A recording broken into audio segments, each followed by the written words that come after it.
Everything I just described is playing out, and there's data to back it up, not just an inverted treasury yield curve, which is interesting. Well, T+10 is the main sector where it's inverted, but even more profoundly in the Eurodollar futures curve. Yeah, I call the treasury yield curve a short-term bet on a long-term rate. The Eurodollar futures curve is a long-term bet on a short-term rate, because the Eurodollar future it's like we're betting on what an overnight rate is going to be 2 years from now. So okay, long-term bet on a short-term rate, and it's inverted, and it shouldn't be inverted. That should never, it does happen, but it should not happen. Yield curve should be upward sloping, just because time value of money and uncertainty, et cetera. If I lend to you for a longer period of time or make a further forward bet, I should get a higher rate. Well, how come people betting on overnight rates a year or 2 years from now think that rates are going to be lower? And that shouldn't happen. The only explanation for that is we're going to go into recession. It's going to get a lot worse. But going back to a really important distinction between a recession, even a bad one, and a financial crisis, because they're two different things. They can come together. But for example, in 1998, we had an acute financial crisis, and with long-term capital management, and I negotiated that bailout. I had front row seat on that one. But 1994, the tequila crisis, and there was the bond market massacre. There have been these financial crises, but there was no recession in 1998. In fact, the NASDAQ went to the moon. We were looking, long-term capital, we were licking our wounds after the meltdown, and turning on CNBC and like watching pets.com, the sock puppet, and all these things. They're going to the moon. Like, hey, we just got wiped out. But the opposite is true. You can have a recession without a financial panic. 1990, we had kind of a mild recession. There was no financial panic then.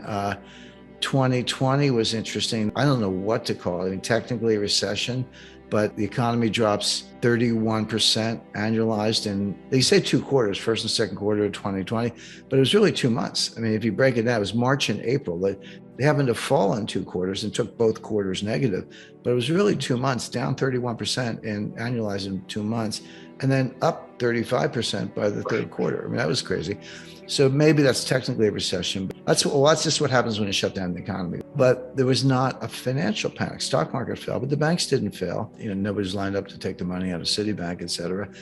So you can have recessions without panics. You can have panics without recessions. October 19th, 1987, Dow falls 22% in one day, no recession. But sometimes they do go together. In 2008, they did. We had both. We had an honest to goodness financial panic. Everyone knows, Bear Stearns, Fannie Mae, Freddie Mac, Lehman, AIG. But I can tell you, and I've spoken to a lot of people, Morgan Stanley was days away. And then Goldman would have been behind that, probably Citi, and maybe JP Morgan would have been the last one. And the economy collapsed, and the stock market fell well over 50%, I think 60%. So that was an example of both. And what I'm concerned about is we may be heading into both. If everything I said about what's behind the curtain, the plumbing of the financial system, acute dollar shortage, scramble for collateral, which leads to deleveraging, because if I can't get the collateral, I got to take the trade-off. Leveraging of balance sheets, et cetera, which are the early warning signs of a global financial panic, and a likely recession. We could very well be looking at a severe recession and a global liquidity crisis, 2 different things, but they could converge. Got to give a little credit to Robert Shiller. He wrote a great book called Narrative Economics. Now, narrative is just a fancy word for a story. It's like, okay, you can call it a narrative, and it means a lot of people buy into it, but it just means there's a story that people believe. And this goes back to the greatest sociologist of the 20th century, Robert K. Merton. There is no Nobel Prize in sociology, but if there were, Robert K. Merton would have won it. But he's the one who came up with the phrase, the self-fulfilling prophecy. And the classic case is you wake up in the morning, the bank's fine, but somebody gets nervous and they run down and take all their money out. And somebody sees them and go, what are you doing? So I'm getting my money out of this bank. Okay, I better get my money out too. And everyone's like, I don't want to be the last one out. Next thing you know, there's a line around the block. And by the end of the day, the bank shuts its doors and they're bankrupt. But they weren't bankrupt at 9 o'clock in the morning. It's because a story spread. People believed it, people acted on it. And that's the key. Do you act on the story? You can make the thing you're worried about come true, even though it wasn't true when the story started. Narratives can be true, but they can be false. In other words, a completely false narrative can be extremely powerful if enough people buy into it. The Fed pivot is a narrative, and it went like this. So inflation takes everyone by surprise in late 2021. November 2021, Jay Powell says, time to retire the word transitory. And then inflation goes to the roof. The stock market goes down. It's still going down. But then after the Fed raised rates, and then the yield curve is inverted, the narrative is like, well, wait a second. The yield curve inversion is telling us that rates are going to be lower months from now. Inflation's cooling off a little bit, and it has. And so they're going to have to cut rates.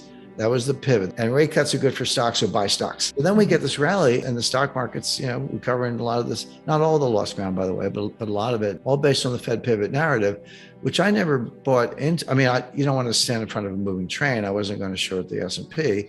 I did not buy into the narrative. I said for two reasons. Number one, oh, inflation came down from 9. Well, that's nice, but you say you want to get it to 2.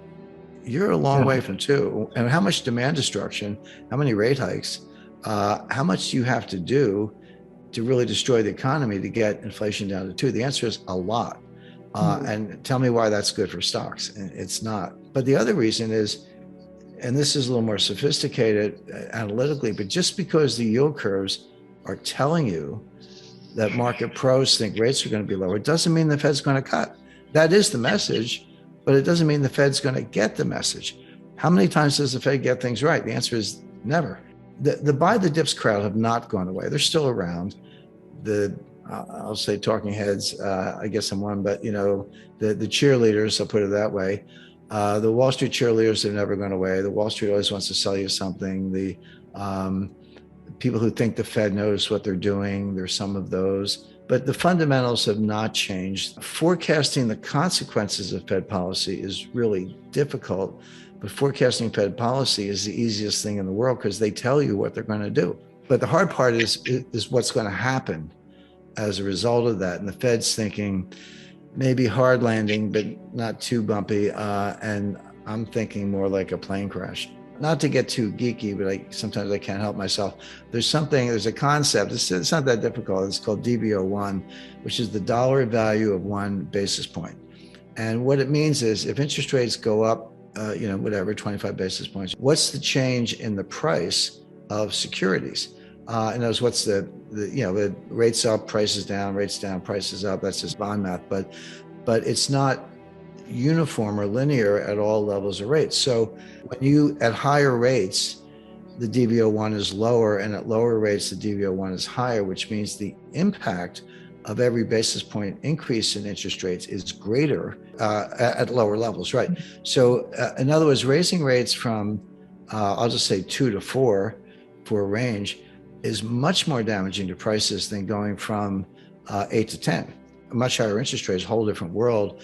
But the impact of that on bond prices is less than going from 2 to 4, where it's like you're just putting these bonds in the cellar. And that plays out in derivatives world. So that's another factor, along with scarcity of collateral, shortage of dollars, quadrillion dollars in notional, deleveraging balance sheets, and a higher DV01, meaning these interest rate hikes do more damage per basis point to bond prices than if they were at a higher level. That's definitely cause for concern.